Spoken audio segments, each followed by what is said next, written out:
Ada pepatah yang mengatakan gara-gara nila setitik, rusak susu sebelanga. Setidaknya ini menggambarkan rencana yang sedianya akan memamerkan ya karya 30 karya lukisan ya 30 karya lukisan dari seorang pelukis kawakan di Indonesia yaitu Pak Yos Suprapto kalau saya tidak keliru ya. Pada akhirnya gara-gara 5 lukisan ini maka rencana pameran tunggal beliau di Galeri Nasional batal. Nah, 5 lukisan ini adalah nilai setitik dalam pemahaman ya Galeri Nasional atau sang kurator Pak Suwarno, kalau saya tidak keliru juga. Ada misteri apa sebenarnya di balik 5 lukisan tersebut yang dianggap oleh para katakanlah publik yang pro dengan antitesis dari Pak Jokowi sebagai sebuah upaya pemberedelan atau katakanlah pembunuhan ya kebebasan mengekspresikan dalam karya seni. Kita akan bincang di Bukan Partai Politik. Baik teman-teman, selamat datang di channel Bukan Partai Politik, Ruang Publik, sekolahnya publik, bukan sekolahnya partai. Tempat kita wong cilik ngumpul bersama belajar untuk meninggikan argumentasi, bukan suara apalagi emosi. Don't raise our voice, emotion but argument. Ya teman-teman, mari bergabung dengan semua sobat-sobat partai politik yang sudah menginvestasikan ya masa depan mereka, impian mereka dengan sebidang tanah 10 kali 20 di IKN sekitar 10 sampai 15 menit dari posisi ya ibu kota negara, dan dengan 1 juta teman-teman sudah bisa membangun impian teman-teman ya. Silakan kontak tim advertising property agentnya di website bukanpartaipolitik.com, ada nomor yang akan dihubungi. Nah, nanti teman-teman akan ada pergantian nomor kontaknya itu dengan kontak yang baru, tapi saat ini masih bisa dihubungi. Baik, kita kembali kepada persoalan percakapan nila setitik, rusak susu sebelanga. Ya, ini yang kita bisa bayangkan bagaimana rasanya ya, seperti ketika rencana perhelatan Piala Dunia ya U20 kalau tidak keliru di situ dikatakan kemudian tiba-tiba batal ya gara-gara ya nilai setitik ya rusak susu belanga ya. Susu sebelanga artinya masa depan persepak bolaan Indonesia, nama baik Indonesia tercemar di seluruh seantero dunia. Tapi kita tidak bicara soal bola kali ini, kita bicara tentang sebuah lukisan ya, potret imajinasi tangkapan seorang seniman dari kegelisahan diri dan advokasi terhadap nilai-nilai ya, di mana seorang ya Pak Yos Suprapto mencoba untuk mengekspresikan tentang sikap politiknya, standpoint-nya ya terkait dengan Pak Jokowi, sosok ini yang disinyalir merupakan tokoh yang digambarkan di dalam 5 lukisan yang ada yang dianggap batal ya, batal, dan kemudian ini mendatangkan keresahan dari berbagai macam pihak dan disambar oleh para politisi-politisi atau pendukung-pendukung yang ingin ya membumi hanguskan Jokowi di Republik ini, sama seperti Pak Deddy Sitorus yang ingin membumi hanguskan, melenyapkan nama Pak Jokowi itu disebut dalam ruang yang disebut dengan ruang partai PDIP ya. Apakah bisa? Saya tidak yakin ya. Tapi oke, kita kembali kepada persoalan 5 misteri dari sebuah lukisan yang oleh pihak-pihak lain menganggap ini sesuatu katakanlah pencederaan terhadap kebebasan berekspresi dalam seniman ya oleh seorang seniman. Nah, saya kira sayang sekali ya kalau tanggapan pikiran ini terus-menerus digaungkan, karena bagaimanapun juga seni itu juga punya etika ya, apalagi ketika dia mau masuk ke dalam sebuah rumah yang bernama Galeri Nasional yang dimiliki, yang ownernya adalah pemerintah. Nah, pemerintah di situ kan mestinya harus netral. Jadi kalau ada karya-karya seni yang kemudian ingin masuk dipamerkan dan mengambil sebuah stand position atau standing position untuk ya mencemarkan nama baik seseorang, apalagi itu berbicara tentang secara historis kepada seorang presiden, saya kira itu bukan tempat yang baik ya untuk dipamerkan.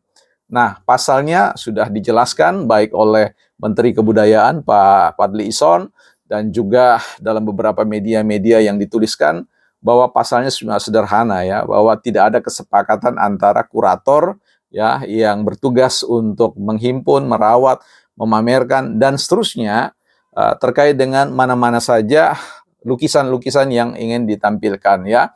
Dan dalam beberapa negosiasi memang ada 2 yang sudah diturunkan, artinya tidak jadi dipamerkan, tetapi sang pelukis ingin tetap memasukkan 3 lukisan yang lain yang menurut penilaian kurator dan juga Pak Menteri Kebudayaan sudah mengatakan bahwa ada nilai-nilai etika yang tidak diperhatikan di situ ya, terkait dengan juga persoalan lukisan yang agak berbau sedikit seksis ya, seperti itu yang ya nanti tidak baik dah bagi masyarakat. Karena bagaimanapun juga sebuah karya seni itu juga selalu bertanggung jawab pada prinsip ya keutamaan, prinsip-prinsip nilai ya, moral, etik juga seperti itu. Apalagi kalau kita bicara tentang persoalan politik Pak Jokowi ini kan barang yang tidak bisa kita pastikan bahwa memang telah terjadi sebuah situasi sebagaimana tangkapan sang pelukis ya.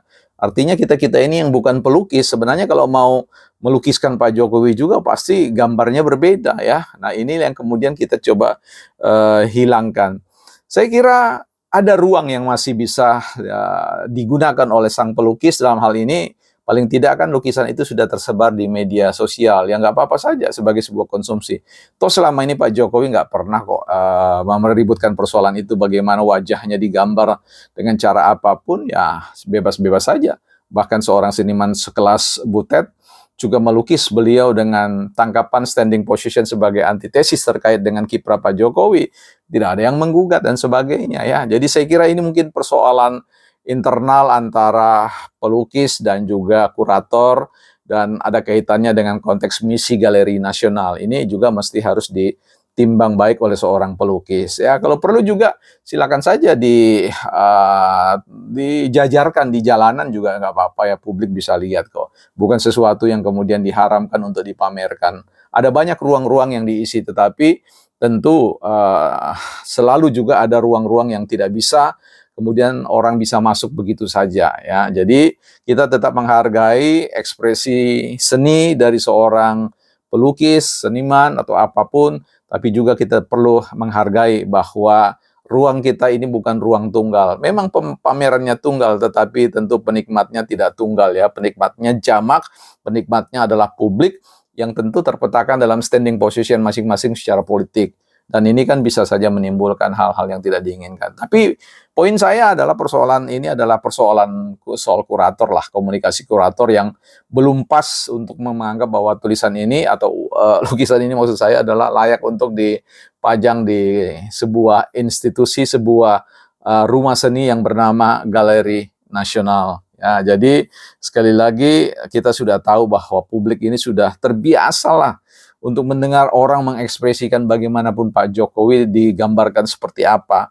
Tapi ketika kita berbicara tentang realitas politik demokratis yang tidak bisa kita bantah, jelas sekali bahwa publik itu welcome, ya, memberi ruang di benak para publik atau masyarakat rakyat wong cilik untuk hadirnya potret dan gambar realitas Jokowi yang luar biasa bagi mereka ya, seperti itu ya. Saya tidak mau masuk dalam konteks gambaran secara pribadi. Bagi saya, tugas saya sebagai buzzer NKRI adalah mencoba untuk membaca dan memberikan perspektif-perspektif yang walaupun bisa saja keliru, tapi saya coba untuk melihat dari sisi mana sebenarnya kita bisa melihat itu dan memberikan manfaat bagi kehidupan atau kemaslahatan bersama sebagai publik ya, sebagai rakyat di NKRI ini ya. Ini yang menjadi sebuah catatan saya.